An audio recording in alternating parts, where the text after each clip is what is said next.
अस्सलामुअलैकुम वरहमतुल्लाहि वबरकातुहू। अज़ीज़ दोस्तों, साथियों, मैं मोहम्मद शहज़ाद खान आप तमाम ही का अपने चैनल एसके डिवीज़न में खैर मकदम करता हूँ। आप तमाम ही का तहे दिल से इस्तकबाल करता हूँ। उम्मीद करता हूँ आप तमाम ही खैर आफियत से होंगे और खुश खुर्रम ज़िंदगी गुजारे होंगे। जैसा कि दोस्तों को पता है कि मुसन्निफ़ का टॉपिक हमारा चल रहा है और हम रीट मेंस यानी थर्ड ग्रेड के सारे मुसन्निफ़ों के बारे में बारी बारी पढ़ रहे हैं। तो आज का जो हमारा टॉपिक का नाम है ख्वाजा हसन निज़ामी। इनके हालात ज़िंदगी के बारे में और इनके जो भी चैप्टर जान पहचान बुक में यानी RBSc में जो इनके चैप्टर शामिल हैं उनको भी इनके बारे में भी पढ़ेंगे और जो भी इनके बारे में सवालात बनते हैं निशानदेही करते चलेंगे कि किस टॉपिक से किस जगह से कैसे सवालात इनके आया करते हैं। ठीक है, चलिए बातों का सिलसिला सिर्फ मुख्तसर सा और यहीं से करेंगे क्लास की शुरुआत। ख्वाजा हसन निज़ामी, असल नाम है इनका सैयद अली हसन। असल नाम क्या है? सैयद अली हसन। उर्फियत निज़ामी। उर्फियत क्या है? निज़ामी। इनका तखल्लुस नहीं है, इनका लक़ब नहीं है। क्या है? उर्फियत है। निज़ामी क्यों है बताएंगे आगे। लक़ब है इनका मुसव्विर फ़ितरत। लक़ब क्या है? मुसव्विर फ़ितरत। पैदाइश इनकी हुई है 1878 बस्ती हज़रत निज़ामुद्दीन औलिया रहमतुल्लाह ताला अलैह, दिल्ली में आप पैदा हुए हैं। कहाँ पैदा हुए हैं? दिल्ली में आप पैदा हुए हैं। वालिद का नाम है ख्वाजा बदरुद्दीन इसहाक उर्फ हाफिज़ सैयद आशिक अली निज़ामी, इनके वालिद का नाम है। वालिदा का नाम है सैयदा चहती बेगम। असातिज़ा इनके रहे हैं मौलवी इस्माइल कांधलवी और हज़रत यहया कांधलवी, इनके दो क्या रहे हैं? असातिज़ा रहे हैं। बीवी का नाम है इनकी सैयदा हबीब बानो, जो इनके चचा माशूक अली की दुख्तर थी। इनके जो सगे चचा थे सैयद माशूक अली, उनकी बेटी थी सैयदा हबीब बानो, जिनसे इनका क्या हुआ था? निकाह हुआ था। उनकी बीवी हैं। लेकिन कहीं कहीं गाइड्स में आपको क्या मिलेगा? बाबा फरीद गंज शकर रहमतुल्लाह ताला की दुख्तर से हुआ था। ये चीज़ आपको कहीं मिलेगी, लेकिन मैंने इसको लाइट कर रखा क्योंकि मेरी तरफ से ऑथेंटिक नहीं है, ऑथेंटिक ही वाला है। हो सकता है दो शादी में हुई, कंफर्म नहीं उसमें। ठीक है, तो इनकी असल शादी हुई थी इनके चचा माशूक अली की बेटी सैयदा हबीब बानो से, और आपके NCERT ने इसी को ही ऑथेंटिक माना, यही चीज़ मानी है। इनका शिजरा हज़रत अली रज़ियल्लाहु ताला अन्हु मुर्तज़ा से मिलता है। इनका अगर शिजरा देखा जाए, इनकी वंशावली देखी जाए तो हज़रत अली रज़ियल्लाहु ताला अन्हु तक इनकी वंशावली का शिजरान तक वहाँ तक मैच होता है। इनको हज़रत निज़ामुद्दीन औलिया रहमतुल्लाह ताला अलैह के आशिकीन में शुमार किया जाता है, जिनका असर उनके कलाम में भी मिलता है। हज़रत निज़ामुद्दीन से इनको बहुत ज़्यादा उनसियत थी, बहुत ज़्यादा मोहब्बत थी और उनके आशिकों में इनको शुमार किया जाता है, गिना जाता है। और जब भी अपने कलाम लिखते हैं तो उस कलाम में कहीं ना कहीं उनकी आशिकी बिल्कुल उस कलाम में नज़र आती है। उनकी मोहब्बत, उनकी उनसियत उस चीज़ में साफ साफ छलकती है। हज़रत निज़ामुद्दीन औलिया रहमतुल्लाह ताला अलैह के ख़ानदान से होने के बावजूद नजरानों और दरगाह की कमाई से गुरेज करते थे। किससे? नजरानों से और दरगाह की कमाई से क्या करते हैं? गुरेज करते हैं, इसी को पसंद नहीं फरमाते हैं। इसलिए हमेशा तंगदस्त रहे मगर सब्र का दामन हाथ से न छोड़ा। हमेशा सब्र के साथ रहे और बहुत ज़्यादा तंगदस्ती में आपने ज़िंदगी गुजारी है। अभी उनकी उम्र 12 साल की थी कि वालिद की क्या हो गई? वफ़ात हो गई। उसके बाद परवरिश का ज़िम्मा उनके भाई ने संभाला। उनका बचपन बड़ी दुश्वारियों में गुजर हुआ। ये एक सूफ़ी मंश इंसान थे। सूफ़ी समझते ना? सूफ़ी फ़कीर। हिंदुस्तान और बैरून हिंदुस्तान उन बहुत से अक़ीदतमंद और मुरीद थे। हिंदुस्तान से और बैरून हिंदुस्तान के बाहर से बहुत सारे अक़ीदतमंद, उनसे अक़ीदा रखने वाले लोग आया करते थे और उनसे मिला करते थे। ये सूफ़ी मंश इंसान थे, पीरी मुरीदी फरमाया करते थे। रोज़ नामचे की इब्तिदा करने वाले भी यही थे। ख्वाजा हसन निज़ामी का ताल्लुक़ सूफ़ी ख़ानदान से था, इसलिए उन्होंने भी ख़ानदानी रिवायत के मुताबिक ख्वाजा ग़ुलाम फ़रीद रहमतुल्लाह ताला के हाथ पर बैत की, यानी उनसे पीरी मुरीदी में बता रहा हूँ ना, उनके मुरीद आप बने। किनके? ख्वाजा ग़ुलाम हुसैन फ़रीद रहमतुल्लाह ताला अलैह के बने। अब बात करते हैं कि तालीम, इनके एजुकेशन के बारे में। अरबी और फ़ारसी की तालीम दिल्ली मौलवी इस्माइल कांधलवी से हासिल की। उनको मुताले और मज़मून नवेसी का बचपन से शौक़ था। इब्तदाई दौर में अखबारात में छोटे छोटे मज़ामीन लिखते थे। बाद में उन्होंने किताबों की तसनीफ़ और तालीफ़ शुरू की। पहले छोटे छोटे आर्टिकल्स वगैरह अखबारों में लिखते थे, बाद में बड़ी बड़ी किताबें भी आपने लिखी हैं। ख्वाजा हसन निज़ामी ने मदरसा रशीदिया गंगोही से फ़रागत हासिल की है, वहाँ से आपने तालीम हासिल की है। बात करते हैं मुलाजमत, इनकी नौकरी के बारे में।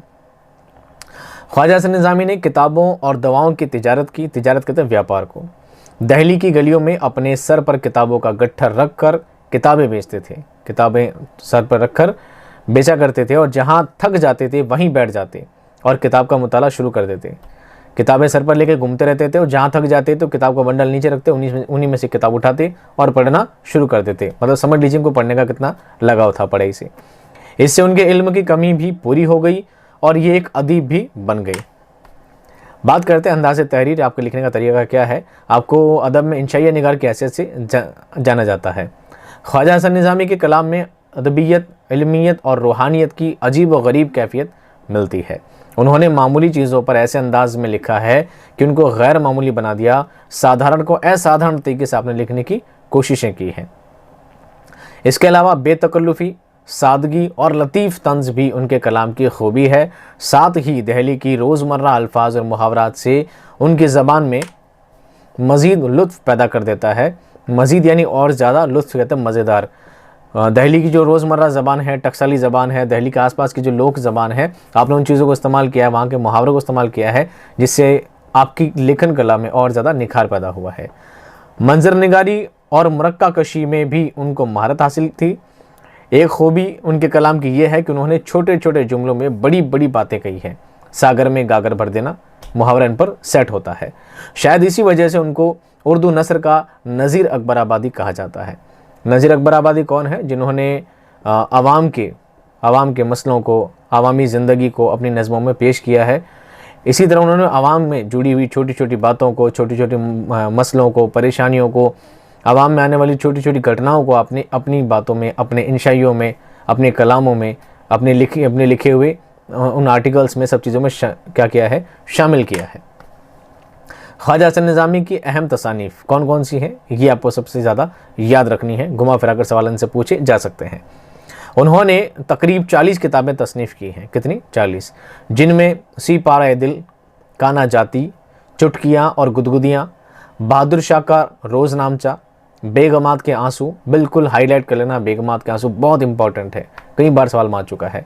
बेगमात के आंसू, गदर की सुबह शाम, रोज़नामचा हसन निज़ामी, यजीदनामा, गांधीनामा और आप बीती अहम हैं।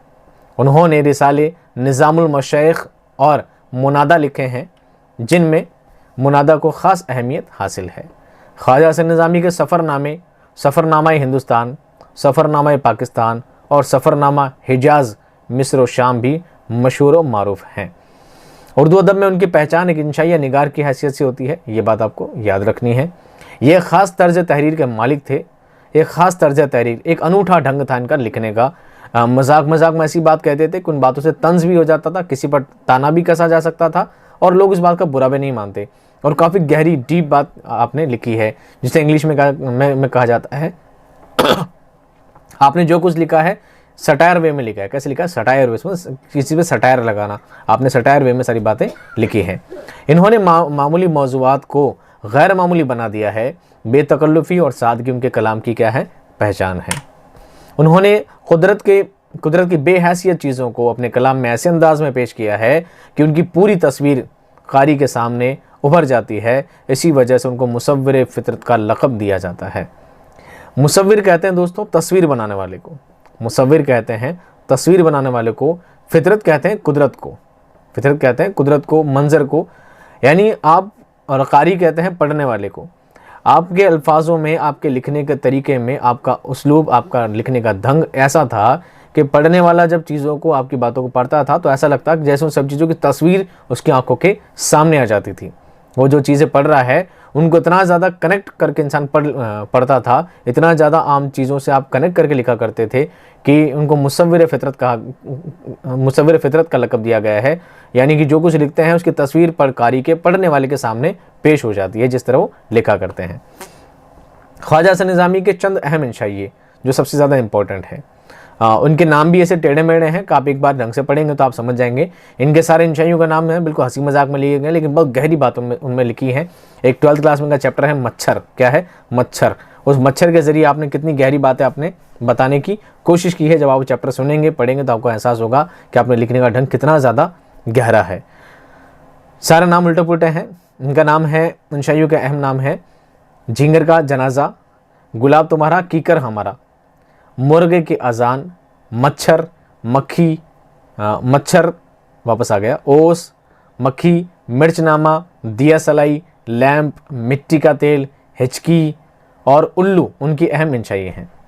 ठीक है, नाम कैसे हैं? मच्छर, मक्खी, उल्लू सारे इनके इंशाइए हैं। आपको पढ़ते ही समझ में आ जाएगा मच्छर, मक्खी, झिंगर, उल्लू किसके हैं? सारे ख्वाजा हसन निज़ामी के इंशाइयों में शामिल किए जाते हैं। आपकी पहली किताब मुफलिसी का मुजर्रद इलाज 1900 में शाया हुई। निज़ामी यानी ख्वाजा हसन निज़ामी एहसानुल हक के अखबार तौहीद के मुदीर भी रहे हैं, एडिटर भी रहे हैं। ये उनके दोस्त भी थे, जहां आपने 1913 में इस हफ्तेवार अखबार में मुदीर की हैसियत से अपनी खिदमत अंजाम दी। वफ़ात आपकी 1955 में दिल्ली में ही उनकी वफ़ात हुई और बस्ती हज़रत निज़ाम में दफन किए गए। निज़ामुद्दीन औलिया की जो बस्ती थी वहाँ पर आपको क्या किया गया? दफन किया गया, मदफून किया गया। तो यहाँ पर दोस्तों उनका टॉपिक क्या हो जाता है? एंड।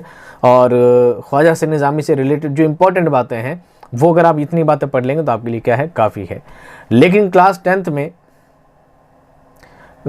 9th में इनका एक चैप्टर है ओस। कौन सा है? ओस। हालांकि ओस चैप्टर में पढ़ा चुका हूँ। आप ओस लिखकर आगे एसके डिवीज़न लिखेंगे, यूट्यूब पर सर्च करेंगे तो आपको चैप्टर मिल जाएगा, और तो आप वहाँ जाके चैप्टर भी सुन सकते हैं। यहाँ पर मैं उसका मुख्तसर खुलासा आपके सामने पेश कर देता हूँ। आप इन चीज़ों को पढ़ें तो आप समझ जाएंगे कि चैप्टर किस रिगार्डिंग हो सकता है। किताब है जान पहचान बराए नवी जमात, नवी क्लास में चैप्टर है। सबक नंबर 4 है जो कि एक इंशाइया है। क्या है? इंशाइया है।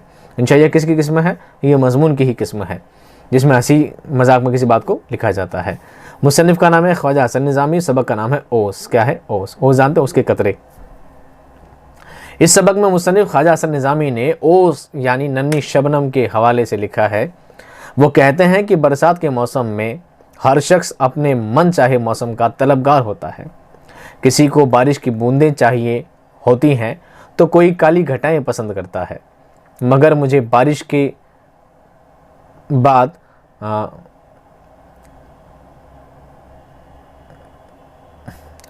बारिश के बाद धुले और खुलकर सामने आने वाले मनाजिर लुभाते हैं। रात के गुजरने के बाद सुबह के मंजर में ओस के कतरे फूलों की पत्तियों पर यूं चुपचाप नजर आते हैं कि जैसे रात को आसमान के तारे थे जो न जाने कब ज़मीन पर टूट कर गिर गए हों। लोगों का कहना है कि ओस के कतरे इंसानी सेहत के लिए मुज़िर हैं। मुज़िर किसे कहते हैं? नुकसानदायक। नोट कर लीजिएगा, मुज़िर यानी हानिकारक, नुकसानदायक। मगर ये तो सारी मखलूक को इस कदर हशाश बशाश करते और उनके लिए फ़ायदेमंद हैं, तो इंसानी सेहत के लिए ये कैसे नुकसानदा हो सकते हैं? ओस को कुदरत रब्बानी का जलवा, कुदरत रब्बानी या खुदा ताला, अल्लाह ताला के लिए लिखा गया है। ओस को कुदरत रब्बानी का जलवा भी कहा है, क्योंकि जिन लोगों की आँख सवेरे बेदार होने के आदी हैं, वो सुबह सूरज निकलने से पहले ओस को देखकर ज़ाते इलाही के हज़ारों जलवों का मुशाहिदा करते हैं। सुबह के वक्त फूलों के नज़ारे और उन पर गिरने वाले ये क़तरे किसी महशर के जलवे से कम नहीं होते हैं। मगर अफसोस कि इस ओस की उम्र बहुत कम होती है कि रात को पैदा होती है और सुबह मर जाती है। इसका मिजाज सुलह कुल है। सुलह कुल किसे कहते हैं? सलटारा करने वाले को। ये सूरज निकलने के साथ ही जान दे देती है।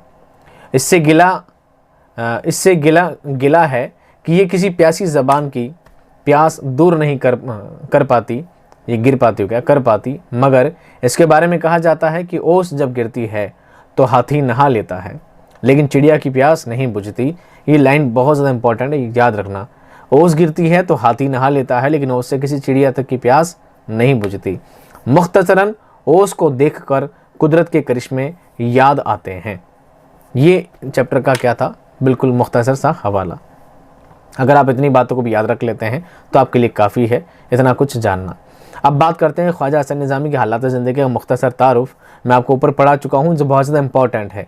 अब आते हैं मुख्तसर जायज़े पर, जो आपके लिए जानना थोड़ा ज़रूरी है। अगर घूमते फिरते सवाल इनसे भी बन जाते हैं तो आपको इन चीज़ों को भी क्या रखना है? नज़र में रखना है। ख्वाजा अली हसन निज़ामी उर्दू इंशा पर्दाजी के एक मशहूर और मारूफ अदीब गुजरे हैं, साहित्यकार गुजरे हैं। उनके दिलचस्प और असर अंगेज़ अफसाने उनकी शोहरत का बास है। बास यानी वजह है।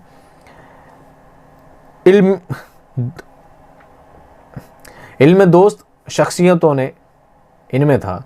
दो शख्सियतों ने अली हसन के सफ़रनामों, अफसानों और मज़ामीन को अपने कुतुब खानों की जीनत बनाया और बहुत कम उम्र में ही वो एक साहिब तर्ज नसर निगार की हैसियत से पहचाने जाने लगे। उन्होंने मामूली मज़ामीन खूबसूरत और दिलनशीन अंदाज में रकम तराज किए और उर्दू नसर को जिद्दत की राह पर गामजन किया, यानी उस राह पर चलाया। आपकी अज़मत का एतराफ़ करते हुए अल्लामा इकबाल फरमाते हैं, एतराफ़ करना, कबूल करना। अल्लामा इकबाल क्या कहते हैं इनके बारे में? कहते हैं, अगर मैं ख्वाजा हसन निज़ामी जैसी नसर लिखने पर कुदरत रखता होता तो कभी शायरी को इजहार ख़याल का ज़रिया न बनाता। बिलाशुबा उर्दू नसर निगारों में ख्वाजा हसन निज़ामी की ज़ात काबिल क़द्र है और वो एक मुनफरिद रंग के मालिक हैं। अल्लामा इकबाल कहते हैं कि अगर मैं उनकी तरह नसर लिख पाता, इतनी खुले दिल से, इतनी खूबसूरती से अगर मैं नसर लिख पाता तो मैं नज़्म कभी नहीं लिखता। अल्लामा इकबाल खुद एक नज़्म निगार की हैसियत से जाने जाते हैं और बहुत अजीम शायरों में उनका नाम आता है। वो कहते हैं मैं खुद नसर लिख पाता तो उनके जैसे लिख पाता तो मैं कभी भी नज़्म को हाथ भी नहीं लगाता। कितनी बड़ी बात उन्होंने उनके लिए कही है। चंद तसनीफ़ात। दहली का आखिरी सांस, बेगमात के आंसू, बहादुर शाह का मुकदमा, आप बीती, बीवी की तालीम, औलाद की शादी, गदर दहली के अफसाने, खाक बीती और ओस, शहजाद की बेपदा, सी पारा दिल, मीलादनामा, ये सब उनकी क्या है? अहम तसनीफ़ात हैं। ऊपर जो बताई गई हैं वो भी आपको याद रखनी है। तर्ज तहरीर की खसूसियत क्या है? ख्वाजा हसन निज़ामी की तर्ज तहरीर की खसूसियत दर्जल है, पॉइंट बाय पॉइंट देखिए। तर्ज तहरीर की पहली खसूसियत है वो है सादगी और सलासत, बिल्कुल सिंपलनेस का इस्तेमाल आपने किया है। ख्वाजा हसन निज़ामी ज़बान व बयान की सादगी से काम लेते हैं और निहायत सहल ज़बान को इस्तेमाल करते हुए बड़े मुश्किल मुतालिब बयान कर जाते हैं। आम फहम अल्फाज के खूबसूरत इस्तेमाल की बदौलत उनके नस्र की खूबसूरती बरकरार रहती है और बोझिलपन महसूस नहीं होता। बकौल राम बाबू सक्सेना कहते हैं, ख्वाजा साहब की तहरीरें निहायत सादा, सलीस और दिलकश होती हैं, बहुत ज़्यादा इंटरेस्टिंग होती हैं और बहुत सादा होती हैं। शोखी और ज़राफ़त यानी हंसी मजाक, ज़बान की चाशनी और चुटकुलों से ख्वाजा हसन निज़ामी ने अपनी तहरीरों में मज़ाह का रंग पैदा किया है। इसको मिज़ाह भी पढ़ते हैं, ठीक है।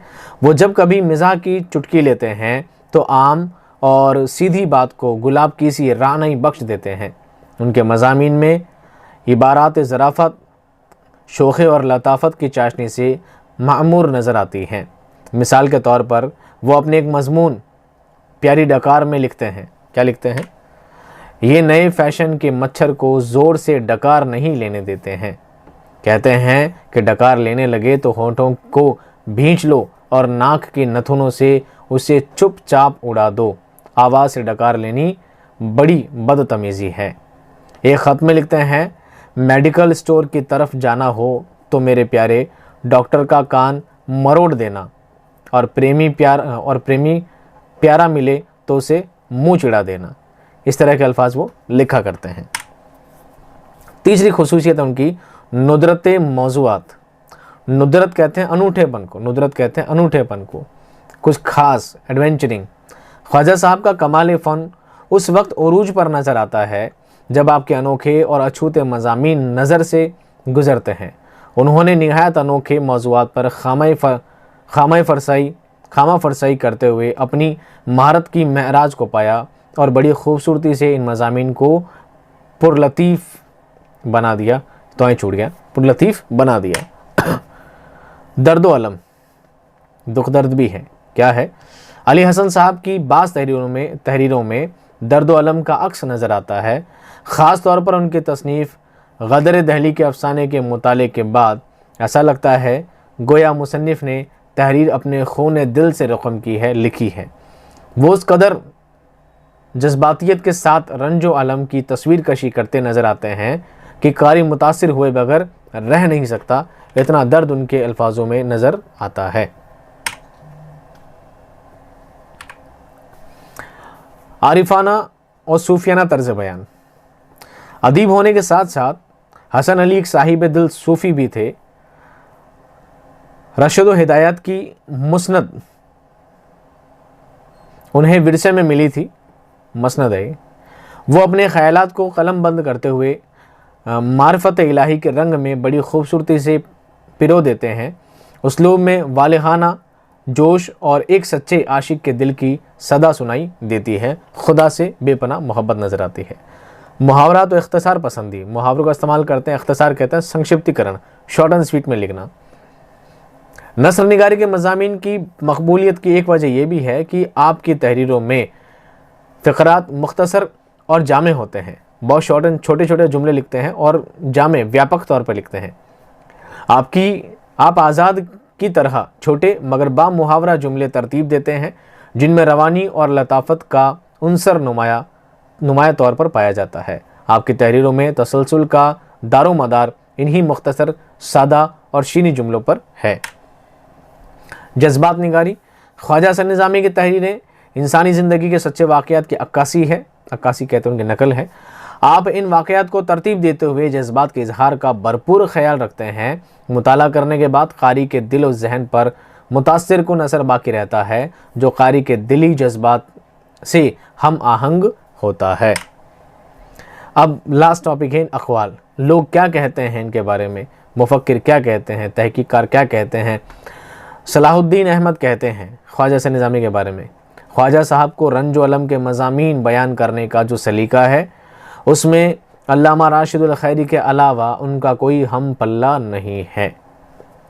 दूसरा, बाबा उर्दू मौलवी अब्दुल हक बयान करते हैं, अगर तुम साफ़ सुथरी और निखरी हुई उर्दू पढ़ना और सीखना चाहते हो तो ख्वाजा साहब की नस्र पढ़ लो। बहुत सादा और साफ़ सुथरी और बहुत अच्छी उर्दू आप लिखा करते हैं। अगर आपको उर्दू सीखनी है तो, उर्दू से मोहब्बत करनी है तो।